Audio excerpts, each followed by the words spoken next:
Tu veux une vérité que peu de gens osent dire aujourd'hui, Solana fait tout pour redevenir une des cryptos les plus puissantes du marché. Mais pendant ce temps-là, la majorité des investisseurs continuent de la voir comme un simple casino à meme coin. Et pourtant, pendant que certains se moquent, des entreprises cotées en bourse achètent pour plus d'1 milliard de dollars de sol. BlackRock, quant à lui, déploie ses produits sur Solana et un ETF spot est en cours de validation aux États-Unis. La vraie question, c'est est-ce que tu vas te réveiller trop tard? Dans cette vidéo, je vais tout te montrer. Les chiffres que tout le monde a ignorés, les signaux que seuls les insiders ont vus et surtout, les 6 catalyseurs majeurs qui pourraient faire exploser le prix du sol dans les prochains mois. C'est pas une vidéo sur la hype, c'est une vidéo sur les fondamentaux, le cycle et la vérité derrière les chiffres. Je suis Thibaut, investisseur crypto depuis 2016 et si tu détiens du sol ou si tu veux comprendre ce qui pourrait devenir le plus gros pari du prochain bullrun, alors reste bien jusqu'à la fin parce que ce que je vais te montrer, tu ne l'as vu nulle part ailleurs. Solana à 1000 $. Est-ce que c'est une blague ou un scénario sérieux? Retour sur les derniers mois et les signaux passés sous les radars. Il fut un temps où tout le monde, ou presque, croyait que Solana allait dépasser les 1000 $.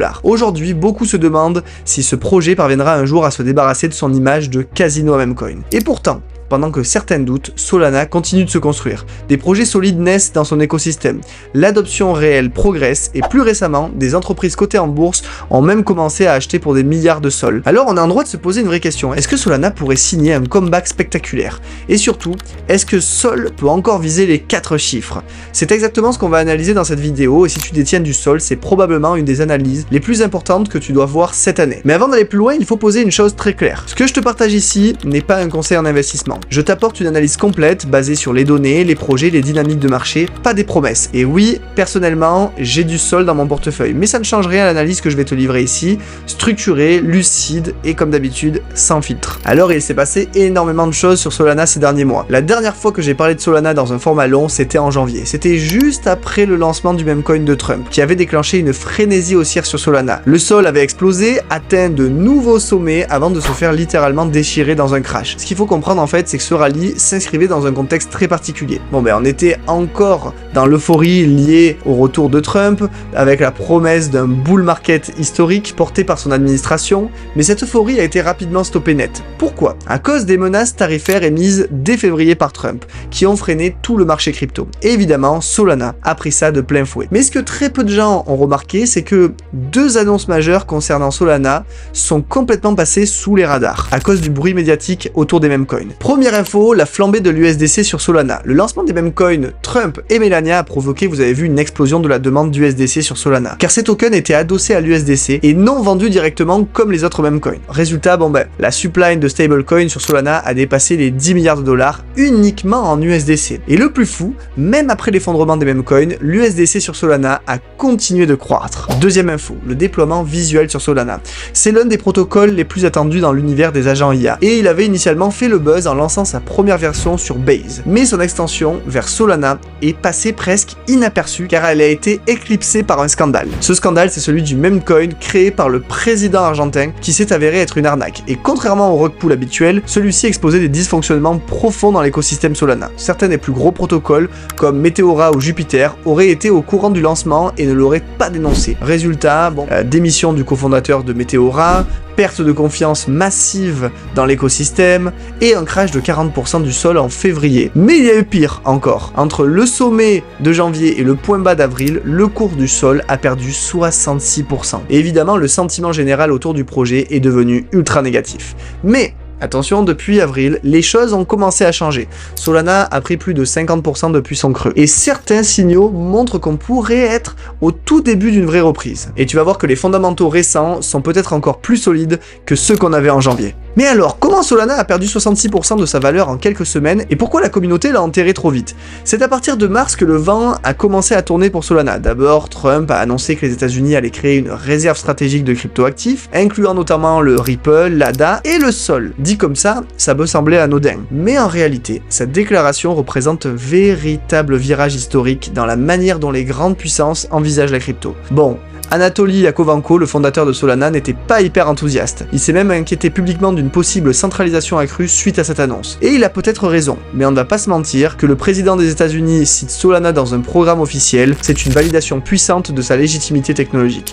Et cette annonce a été suivie de quelque chose d'encore plus concret. Un décret présidentiel a été signé. Il a officialisé cette crypto-réserve stratégique comme un stock numérique d'État composé des cryptos que le gouvernement détient déjà. Bien évidemment, souvent suite à des saisies judiciaires. Le décret précise même que la liste exacte des cryptos qui composeront cette réserve devrait être publiée dans un délai de 60 jours. Ce qui, à l'heure où on tourne cette vidéo, vient tout juste d'expirer. On attend toujours la publication officielle, mais il y a de fortes chances que Solana soit bel et bien dedans, surtout après l'annonce initiale de Trump. Deuxième gros signal, c'est le lancement des contrats à terme sur Solana futurs sur le CME. C'est arrivé mi-mars, et pour ceux qui ne sont pas familiers, les futurs sur le CME, c'est le passage obligé pour qu'un ETF spot soit approuvé ensuite par la SEC. Et ça n'a pas loupé. Quelques semaines plus tard, les analystes ETF de Bloomberg ont relevé à 90% la probabilité qu'un ETF spot Solana soit validé en 2025. Date de décision finale, octobre 2025. Mais attention, avec la nomination récente de Paul Atkins à la tête de la SEC, un pro-crypto assumé, cet ETF pourrait arriver bien plus tôt que prévu. Troisième vent favorable, c'est l'annonce d'un partenariat inattendu avec BlackRock. BlackRock a lancé son token BUID, un produit tokenisé d'actifs du monde réel, les fameux RWA, sur Solana. Oui, le plus grand gestionnaire d'actifs du monde choisit Solana comme infrastructure technique pour lancer son produit. Et ça veut dire une chose simple, toute la critique sur la congestion ou les pannes de Solana sont officiellement dépassées. Et ce n'est que le début, car ce qui arrive en avril et mai est encore plus signifiant, notamment du côté des entreprises publiques qui achètent du sol en masse. Des ETF au soutien des entreprises cotées, en passant par les projets IA, tout ce que les investisseurs lambda ont manqué depuis mars. C'est au mois d'avril que les choses deviennent vraiment sérieuses. Deux entreprises cotées en bourse ont annoncé qu'elles allaient acheter à elles seules 1,5 milliard de dollars de sol. Oui, tu as bien entendu, 1,5 milliard. La première, c'est DeFi Development Corp, anciennement une société immobilière récemment rachetée par d'anciens dirigeants de l'exchange Kraken. La seconde, c'est Sol Strategy. Rien d'étonnant avec un nom pareil, mais leur plan est simple. Ils ont levé 500 millions de dollars pour acheter du sol et ils ont déjà commencé. Quant à DeFi Development Corp, elle vise 1 milliard de dollars d'achat et a déjà pris position de manière massive à la fin du mois d'avril. Et ce n'est pas un cas isolé, hein. Dans notre analyse complète des sociétés cotées qui accumulent du sol, on a déjà identifié plus de 625 000 tokens déjà achetés, avec un objectif cumulé qui monte jusqu'à 10 à 11 millions de sol supplémentaires dans les prochains mois. Et ce n'est pas qu'un chiffre sur le papier. Ce type d'accumulation a un impact direct sur la pression vendeuse du token, car cela absorbe une partie importante de l'inflation annuelle de Solana. Il faut savoir que la gouvernance de Solana discute justement en ce moment de réduire cette inflation. Donc, non seulement la demande institutionnelle explose, mais en plus, l'offre pourrait se contracter. Ça serait vraiment un combo explosif pour le prix. Et ce phénomène, on l'a déjà vu avec Bitcoin. D'abord, des achats massifs par des sociétés privées, puis des ETF spot, et enfin, une résilience supérieure aux autres cryptos pendant les crashs, et des envolées plus fortes pendant les bull runs. Aujourd'hui, bon, vous avez vu, tout indique que Solana suit exactement ce schéma. Et ce n'est pas tout. Autre signal majeur, PayPal. Oui, PayPal est en train d'élargir l'usage de son stablecoin PYUSD et a choisi notamment Solana comme réseau principal de paiement. Je pense que tu vois où on va. Des entreprises achètent du sol en masse, des stablecoins l'utilisent pour circuler et bientôt, si l'ETF est validé, des fonds massifs vont devoir s'exposer. Alors oui, maintenant je peux le dire, la cible à 1000 $ redevient crédible. Parlons maintenant des 5 déclencheurs potentiels d'un bull run. Commençons par le constat. Solana a pris cher ces derniers mois. Bon, mais il y a un crash de 66% entre janvier et avril, et même si on a vu un rebond de plus de 50% depuis les plus bas, les indicateurs on-chain restent faibles. L'activité sur la blockchain est encore molle, et pourtant, c'est justement ça qui est intéressant. Parce que, à chaque fois dans le passé, ce genre de phase de latence précède un réveil brutal. La vraie question devient donc, quel sera le catalyseur qui relancera la machine? Une piste sérieuse commence à émerger, les agents IA. Et non, ce n'est pas un buzzword. Les agents IA sont des entités autonomes qui interagissent avec les blockchains pour exécuter des actions à ta place, c'est-à-dire acheter, swapper, prêter, stacker, et surtout, ils créent de l'activité. Un peu comme les mêmes coins l'an dernier, ces agents IA pourraient devenir selon moi les prochains moteurs de l'adoption spéculative. Et Solana d'ailleurs pourrait en bénéficier de façon massive. Pourquoi? Parce que le protocole Virtuals, leader dans le domaine des agents IA, a été lancé sur Solana. Et s'il provoque ne serait-ce qu'une fraction de l'engouement qu'il a suscité sur Base, alors on pourrait voir un regain de volume et une revalorisation rapide de Sol. Mais Solana, ce n'est pas juste une IA chain ou une même coin casino. C'est une blockchain généraliste avec deux verticales majeures en pleine expansion. Premièrement, le DePIN, avec des projets comme Helium qui ont déjà séduit des centaines de milliers d'utilisateurs via des forfaits mobiles ultra compétitifs, notamment grâce à un partenariat avec T-Mobile, mais aussi deuxièmement les paiements avec l'adoption croissante des stablecoins et la perspective de régulation favorable aux États-Unis. Et justement, côté régulation, le Stablecoin Act est en discussion au Sénat américain. Malgré des blocages liés aux connexions de Trump à l'industrie crypto, tout laisse à penser qu'il pourrait être voté d'ici la fin juin. Si cette loi passe, cela ouvrirait la porte à une explosion de l'usage des stablecoins sur Solana. Et tu sais ce que ça veut dire. Plus de transactions, plus de frais, plus de burn sol, plus de rareté et surtout plus de valorisation. Le combo parfait, vous l'avez compris, ça serait donc une vague spéculative autour des agents IA, l'adoption concrète des solutions d'épines et un usage massif des stablecoins une fois la régulation passée. Ce sont pour moi ces trois récits simultanés qui pourraient faire passer Solana d'un simple rebond technique à un vrai retour en force vers ses ATH. Mais attention, pour ça, il faut que Solana dépasse à nouveau le seuil clé des 180 $. C'est le niveau technique à reconquérir pour activer un vrai retournement haussier. Alors, tu l'as peut-être déjà vu passer sur X ou dans certaines trades, Solana à 1000 $, est-ce crédible ou complètement déconnecté de la réalité? Commençons par le rationnel. Lors du dernier cycle haussier, Ethereum a atteint une capitalisation de 550 milliards de dollars. Si Solana atteignait le même niveau de market cap, cela impliquerait un prix d'environ 1000 $ par token. Alors bien sûr, ce n'est pas une prédiction sortie d'un chapeau. C'est une simple règle de 3 et dans un cycle où des entreprises achètent massivement du sol, des ETF spots sont en approche et où les volumes sur stablecoin et agents IA explosent. Mais il y a un gros mais. Ethereum n'a pas gardé sa dominance, il s'est fait grignoter par des concurrents plus rapides, plus modulaires, plus plug and play.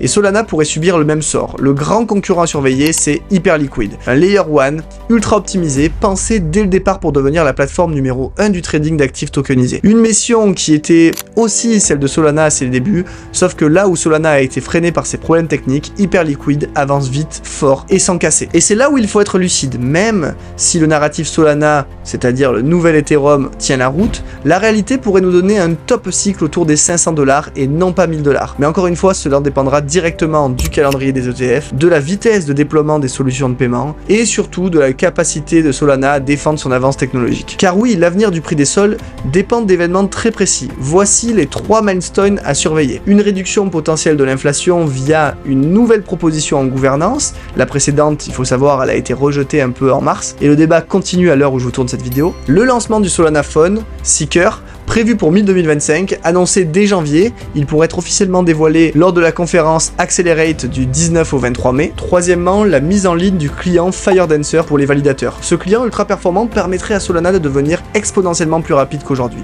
Les dernières discussions techniques laissent à penser que la date de lancement pourrait aussi être annoncée lors de la même conférence. Est-ce que maintenant tu vois le tableau? On a des catalyseurs techniques, réglementaires, économiques, mais aussi narratifs. C'est la combinaison des 4 qui peut nous faire changer d'échelle. Et si ces milestones sont bien orchestrés, alors oui, le scénario des 1000 $ redevient plausible. Bon, on a vu les catalyseurs, on a vu le scénario optimiste, mais pour être lucide, il faut aussi parler des limites actuelles. Et la première, c'est la réputation memecoin.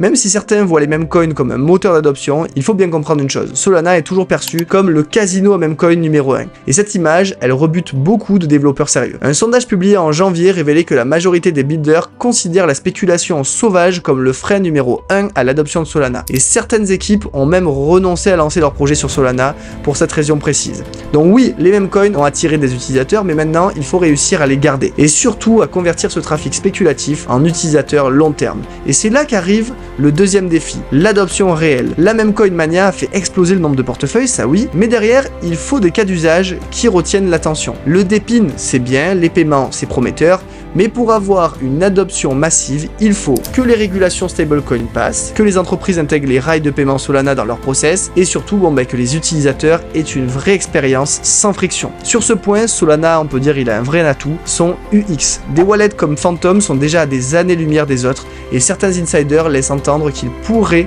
y avoir des airdrops massifs pour attirer et fidéliser les utilisateurs. Troisième défi qu'on peut pas oublier aussi, c'est le développement. Paradoxalement, malgré tous ces avantages, Solana semble en retard. Des L1 comme Sui avancent beaucoup plus vite, livrent plus vite, itèrent plus vite. Pourquoi? Parce qu'ils sont plus centralisés dans leur organisation. Et dans le contexte actuel, la centralisation, c'est égal à la rapidité. On peut le regretter, le L1 le plus rapide, le plus modulaire et le plus simple à intégrer le remportera, c'est sûr. Solana doit donc coordonner son écosystème plus efficacement. Et la bonne nouvelle, c'est que c'est en train de bouger. Solana Labs a enfin lancé un site structuré avec des milestones, des articles et des ressources pour les devs. Alors oui, la concurrence est féroce, mais Solana reste sur tous les indicateurs le layer 1 dominant. Il suffit de garder cette avance, voire de l'amplifier.